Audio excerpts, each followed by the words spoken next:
Ever wonder what it really takes to build a business and a life that feels like yours?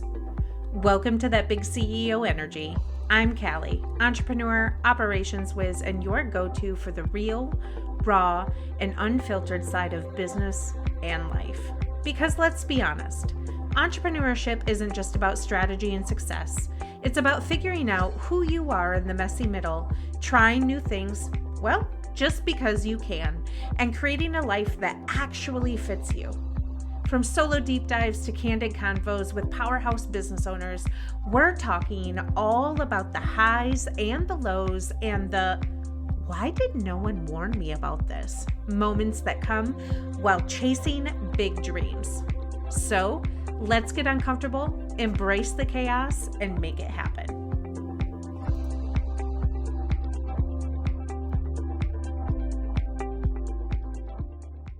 Hey.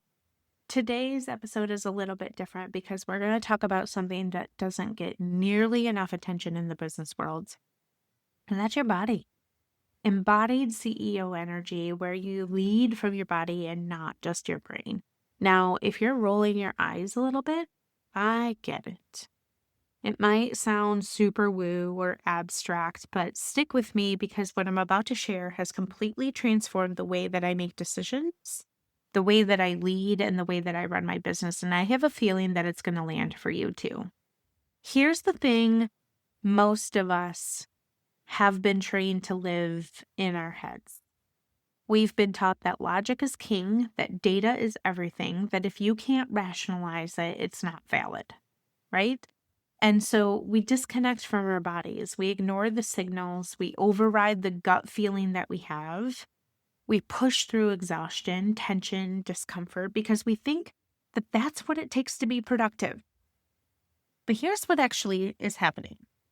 Your body is constantly giving you information and you're ignoring it. And that again. And I have experienced this a time or two. Most of the time, what happens when I have this pit in my stomach is the number one signal for me to reevaluate what is going on. And if I ignore that, it turns out just exactly what my brain starts to think is going to happen. Literally. And I've made some of my worst business decisions when I was completely inside of my head, ignoring what my body was trying to tell me. And what happens for me, anyways, is I start getting this tension in my chest. And then there's a pit in my stomach. And I acknowledge it. And really random is I start yawning a lot, which is super interesting. But there were times where I just pushed through anyway because I was in a scarcity mindset, because I was in whatever type of mindset. And what happened is that turned out to be a really sticky situation where I had to eventually walk away. And it wasn't with my head held high, but I was simply ignoring what my body was trying to tell me. So what does it mean to lead from your body? It means that we are tuning into the physical signs of our body that is giving us, and we're using them as data points into our decision making. Again, you guys are super going to think that I woo, but think about it. Like, how many times have you said to yourself, like, ooh, I don't think this is a good idea, but you've gone against it anyway. Like, what? Think about what was happening inside of your body. Was there a pit inside of your stomach? Did you all of a sudden not feel good?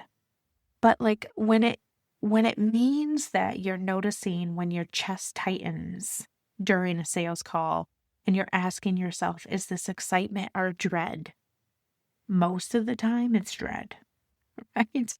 Or it feels like the difference between exhaustion that comes from hard work and exhaustion that comes from misalignments. Like burnout, right, is exhaustion from misalignment.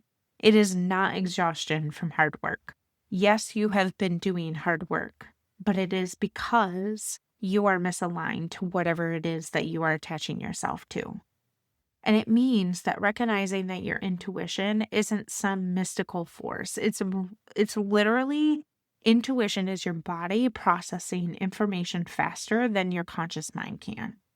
And whether you believe in God, like the universe, whatever, he is giving you, or the universe, whatever, is giving you a sign and quietly speaking to you and saying, like, this is not for you. And when you ignore that, guess what? That's when it turns out to be exactly what was going on before you ignored the thing. Your body knows before your brain knows.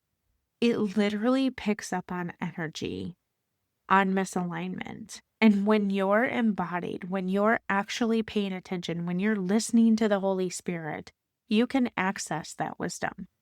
So let's get practical. How does being in your body actually change the way you lead? And it's really, you make clearer decisions. Like we and you are so in tune or attuned to your body. You're not making decisions from fear or from scarcity or reactivity, whatever it is. You're making them from a centered place. And it's because you trust yourself more, because you're not overriding your instincts. You're actually tuning in and listening to them. And then you show up with more presence. Like people can feel when you're fully there versus when you're in your head, distracted or disconnected. Embodied leaders have this magnetism that isn't about performance, it's about presence. How many times are we someplace and maybe you're chatting with someone and they're on their phone? They're not there. They're in their head, they're disconnected, they're not fully present with you. And so I remember there was this one time that I had to make a decision and it just didn't make sense. I'm like, this logically does not make sense, but I didn't have a pit in my stomach. I wasn't yawning. I know it's like the most random thing. And when I went through the fact that this doesn't make sense, like it feels like this is just absolutely insane, but I'm going to let it ride just to see. This is when my experiment took off. And guess what? It turned out way better than I ever imagined. And it was really when I started to understand that, like, when it logically did not make sense to me, that's when I had to trust. I had to trust and obey, because then whatever this is that just seemed super wild, it's like when I was talking to my husband. So we just had our 5-year wedding anniversary, and we've been together 7 years. And for those of you that don't know the story, my husband and I were long distance for, oh gosh, 9 months before he moved back home. And he lived in Texas. And so when we started talking again, and I was contemplating, like, do I book a flight out there? Because I'm not, like, you guys, we're adults. We are adults. I am not here to be in another relationship just, like, to hang out and have fun, right? Like, if I'm gonna, at that point, it was like, if I'm gonna be in a relationship with somebody, it's gonna be like a forever. I'm good on this whole like dating scene, right? I've been there, done that. And so when I was contemplating, like, do I go? And everything seemed to line up. So my PTO for work was rolling over. So I'm like, great. Like, I know I have the days. That's not a big deal. I was just hiring another recruiter, and she was like taking off like wildfire. So I'm like, I feel like I can leave. I feel like everybody here at the office is they're going to be okay. And then I was like, flights are just like insanely expensive. And it's interesting because 2 weeks before that, my friend Addie and I were talking about going someplace, and the flight cost was absolutely insane. Like, insane. And I just told her, I said, I cannot justify going there for that cost. And so Chris and I were talking about it, and I said, I'm just going to give it a moment and I'll check flight prices tomorrow. And I went to bed that night and I said, Lord, like, if this is supposed to be what it's supposed to be, then you'll make a way. You just will make a way and it will be fine. And so the next morning I got up and I thought, well, I'll check flights. And when I checked the flight that landed in the exact days that I needed, the exact times that I needed, was, I think, $103 round trip. You guys, from Michigan to Texas, no stops, round trip, $103. It didn't make sense. It didn't make logical sense. It didn't, like, everything aligned. And I was like, okay, like, that is my sign. And sometimes you need that, right? Like, sometimes you need a clear sign that what you're doing or what you're about to do is a good decision. But sometimes it's not going to be that clear, but it won't make sense. And so how you practice this and how you get grounded and so attuned to your body is, most of the time for me, I have to get some sort of morning movement in. I'm stretching, I'm walking, but I'm being in relationship with myself and doing something that gets me out of my head and into my body before my day actually starts. And the second thing that I do is, before I make any major decision, I sit with it. I give it 24 hours. I notice where I feel it in my body. Do I have tension? Do I have expansion? Do I have resistance? Do I have ease? Does it not make sense? And I turn it over to God and I just say, you know what? Like, you know before I know.